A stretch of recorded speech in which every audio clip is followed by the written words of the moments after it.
My husband's job keeps him on the road a lot, so we didn't have much family time.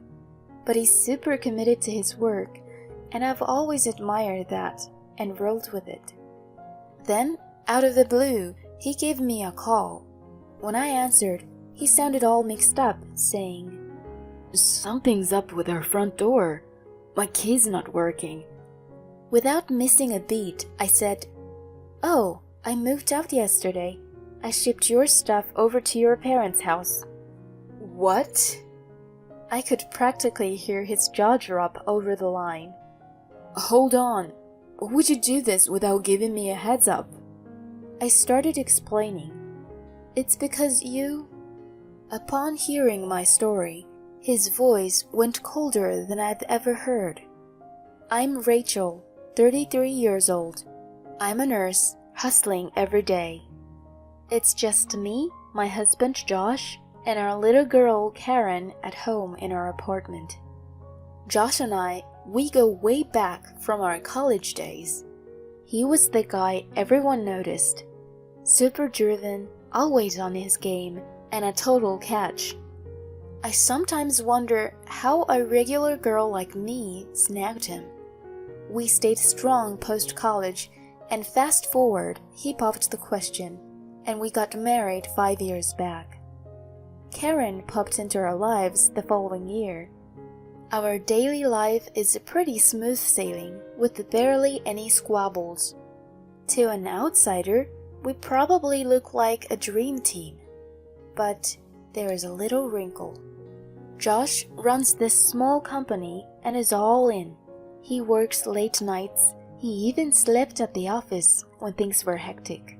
He does remember to send gifts for birthday or Christmas, but he's never there for actual moments. He's flaked on us a bunch because work's pulled him away. I get his work's intense, so I try not to sweat the small stuff. But it tugs at my heartstrings when Karen says, "I guess Daddy's not coming back home tonight." And here's the kicker. For the crazy hour he works, his paycheck's kind of light.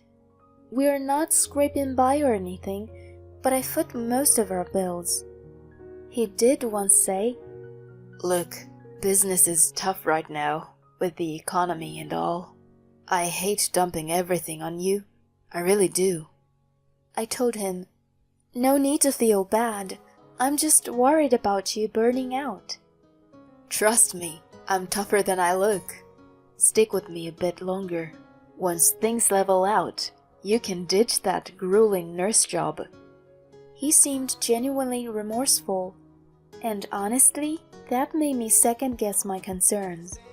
I figured maybe I'm being too hard on him with the money thing. I chose to back him up even more. But then, something went down that rocked my world. That particular day was total mayhem at the hospital, with emergency left and right. Doctors were on edge, and us nurses were hustling non-stop. Being the newbie, I was still trying to fit in. Just when you think things couldn't get crazier, a bunch of critically injured patients rolled in. Among them was this toddler, maybe 2, out cold after a car accident. His probable mom was with him, looking white as sheet. Over and over she pleaded, "Stay with me, Dan!" My heart just broke, thinking of my own kid. All I could do was hope and pray for him. The ER was buzzing, and I was right there, assisting in surgery. Every medical professional at the scene was giving it their all to save this little kid's life. A few hours in, we successfully wrapped up the surgery. I headed over to the family waiting area to update them on the boy's condition. As I got closer, I was riding high on relief that the little guy was okay. But I wasn't ready for what came next. As I neared the room, I overheard the woman chatting with a guy, likely her husband. I was about to jump in and update them when I saw the guy she was with. Hold on. Was that... Yep, there he was, My husband, Josh. I'd recognize him anywhere, and he was even wearing the suit I picked out for his business trips. Eavesdropping a bit, his voice was unmistakable. The call about Dan's accident nearly gave me a heart attack. Thank goodness he's alright. I'm sorry, I just looked away for a second and then he was in the street. Hey, I've been gone a lot, leaving you to do the heavy lifting with parenting. I can't put this on you. Let's just be grateful he's okay. He then pulled her into a hug. My brain was in overdrive. What the heck was happening? Why was Josh there? Did he just say parenting? Does that mean? As much as I didn't want to think it, the pieces seemed to fit one way. Josh had another life I didn't know about. After that surprise, I was a mess at work, slipping up left and right, which wasn't my style. The head nurse didn't let it slide. I took her critique. I mean, she was right, but I could tell she was worried. Rachel, you're off today. What's up? Taking a deep breath, I told her. She offered to do a little digging for me and suggested I go home for the day. My head wasn't in the game at home either, and just as I was piecing things together, Josh called. Hey, everything's okay there? Playing it cool, I responded. He came back with, Look, something's come up with my trip. I'll be away another week. Can you hold down the fort with Karen? The nerve of him! But I didn't want to tip him off without more info, so I played along. Got it. Do what you've got to do. Just stay safe, okay? He sounded genuinely thankful, saying, I owe you one. After we hung up, I gave myself a little pep talk. I didn't want to believe the worst, but I couldn't just brush this off. For me and Karen, I needed answers. It was go time. Come next morning, the head nurse had a scoop. Turns out she's gotten close with the boy's mom, Jennifer. Jennifer works at a bar, and that's where she ran into Josh. He made the first move. They hit it off, and before long, they were married, especially after she got pregnant. And according to the head nurse, Jennifer is clueless about Josh's other life. I thanked her for the information. Seriously, thank you for this. Sorry to drag you into my drama. I've got it from here. She said, Anytime you need to chat, I'm here. I am lucky to have a great boss like her. Wanting to talk to Jennifer, I popped into the boy's room and saw her right there, constantly attending to him. She was comforting the kid who was restless and unable to get up. It's okay.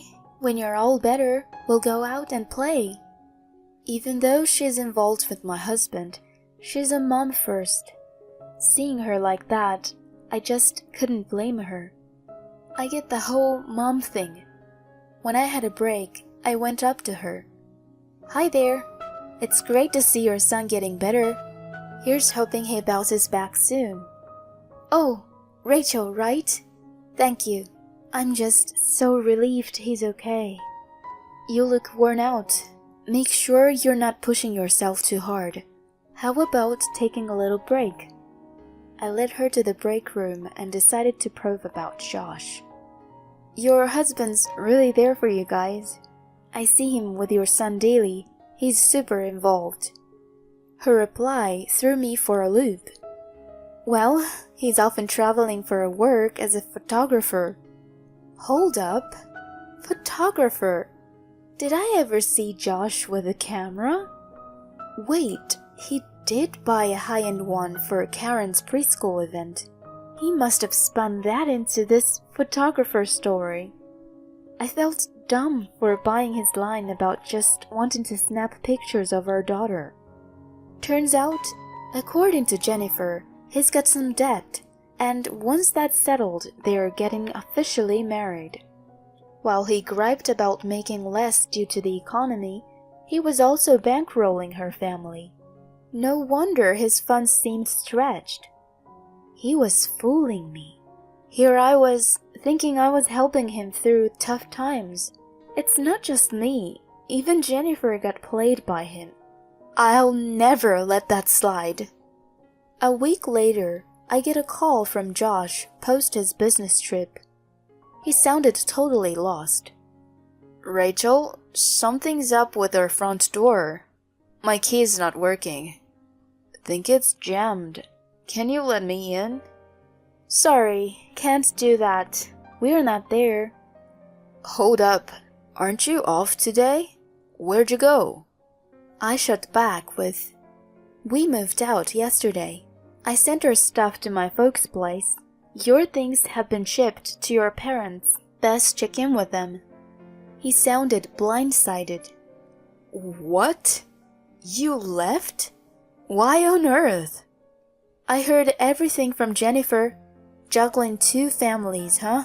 Explains the small paychecks. If you're supporting 2 households, of course you're broke. You're consistently inconsistent. Whoa. How did you find out about Jennifer? He sounded flat out frantic. Hello, I work at the hospital where your other kid had his surgery. It dawned on him, his son landed in my workplace. I had told him I switched hospitals, but it must have slipped his mind. Figures with all his sneaking. Cutting ties with someone like that, the sooner the better. So I ditched the house lease under my name and went back to my parents with my daughter. Once he pieced everything together, Josh was falling over himself to apologize. Give me a chance to explain. I'm at work right now. We'll handle this with our attorneys. With that, I ended the call. No point in hearing excuses over the phone. But then, to my surprise, he showed up at the hospital. Where's my wife? He yelled, causing a scene. Thankfully, the waiting room was empty at the time. I filled the head nurse in, took a breather, and we headed to a private room. Josh immediately started with his apologies. She kept coming on to me, and one thing led to another. But you're the one I truly love. I promise I'll end it with her. Please forgive me. I couldn't believe he tried to pin this on Jennifer. How could he think of just ditching someone he'd been lying to? It's not as easy as just breaking up. You two have a kid. How do you plan on stepping up for that child? He looked desperate. That kid isn't mine. She's saying it is, but it's from her previous relationship. Suddenly, a voice rang out. What did you just say? Jennifer had been hiding behind the door and listening this whole time. Earlier, I told her straight up that I was his wife. At first, she didn't buy it, but our wedding photos and marriage certificate convinced her. She'd apologized profusely, even offered to compensate me. But honestly, I couldn't be mad at her. She was also blindsided by Josh's lies. My plan was to get evidence of their fling from her to use against Josh. Seeing her now, Josh went pale. She challenged him. Are you really saying Dan isn't yours? I've never been with anyone else. Want a paternity test to prove it? Josh couldn't meet her gaze, and she seemed to be telling the truth. Both of us gave him a hard stare. After an awkward silence, he came out with, I care about both of you. I want to support both families. Can't we just keep things as they are? Jennifer and I were floored by his audacity. As I was processing his nonsense, Jennifer beat me to the punch. Are you for real? Just now you denied Dan was yours. We're done, and trust me, I'll be getting child support from you. She stormed out, leaving Josh and me. I took a deep breath and said, I'm with her. After all this, you can't expect things to go back to normal. I truly feel for Jennifer and Dan being fooled by you. We are getting a divorce, and you better be ready to pay up. But, Rachel, please. I don't want to lose you or Karen. How can I trust a word you say? You just threw Jennifer and Dan under the bus. This will be handled by our attorneys. Leave, or I'm calling security. He walked out, tears streaming down his face. A month later, Josh and I were officially done. I got a one-time payment of $600,000 for the pain and suffering and another $300,000 for child support. Looks like Jennifer did too. Between that and losing focus at work, Josh's business tanked. Last I heard, he borrowed from some shady people and is now grinding away in a factory with some rough-looking supervisors.